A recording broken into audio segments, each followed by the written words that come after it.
Hello friends, আমি দেবজানি আজকে নিয়ে চলে আসলাম নতুন আরেকটা ভিডিও। আগামীকাল ডেডপুল অ্যান্ড উলভারিন নামে একটি ইংলিশ মুভি রিলিজ হচ্ছে, যার 1.5 লাখেরও বেশি টিকিট বুকিং হয়ে গেছে। আজকের দিন শেষ হওয়া পর্যন্ত এই অঙ্ক 2,25,000-এ গিয়ে ঠেকতে পারে। টিকিটের এই অঙ্কটা শুধুমাত্র প্রিভিয়ার আইনক্স অ্যান্ড সিনেপলিসের। আসল বিষয় হলো এই অঙ্কটার বেশিরভাগটাই ইংরেজি ভাষার বুকিংয়ের। পুরো ইন্ডিয়াতে 3,000 স্ক্রিনে রিলিজ হওয়া এই মুভিটি অল ওভার ইন্ডিয়াতে 20 কোটি টাকার ওপেনিং করবে।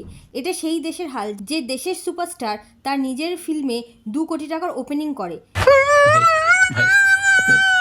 হিন্দি ফিল্মের লিস্টে টাইগার 3 ছিল 43 কোটি টাকার ওপেনিং করেছিল। এবার আসি আসল কথায়, কেন এই ফিল্মটা ইন্ডিয়াতে রেকর্ড বানাবে। সিবিএফসি এই ফিল্মটাকে অ্যাডাল্ট রেটিং দিয়েছে, মানে 18+ লোকজনরাই এই মুভি দেখতে যেতে পারবে। অ্যাডাল্ট ফিল্ম হওয়া সত্ত্বেও ইন্ডিয়াতে এত ভালো ওয়েলকাম পেয়েছে যে এই ফিল্মের ওপর 20 কোটি টাকা লুটিয়ে দিয়েছে ফ্যানরা। যদি এই ট্রেন্ডই থাকে তবে উইকেন্ডে 50 কোটিও ছুঁতে পারে।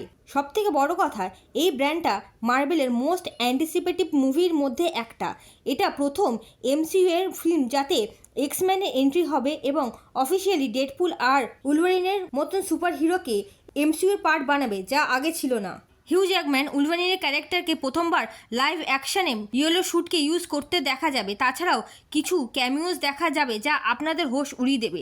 যে টাকার টিকিট বিক্রি হচ্ছে তাতে সাধারণ পাবলিকের পকেট চুষে চৌষা আম হয়ে যাবে। মুম্বাইতে কিছু জায়গায় টিকিট 1900 টাকায় বিক্রি হচ্ছে। এটা বুঝলাম যে দারুণ জিনিস বানিয়েছেন, কিন্তু একটু তো আমাদেরটাও বুঝুন। সিনেমা দেখতে গেলে পপকর্নের দাম, তার ওপর টিকিটের আবার এত দাম, পকেট পুরো ফাঁকা করে দিচ্ছে। বাকি আপনি এই ফিল্মের জন্য কতটা এক্সাইটেড কমেন্টে জানাতে ভুলবেন না কিন্তু। দেখা হচ্ছে পরের ভিডিওতে। Till then, tata.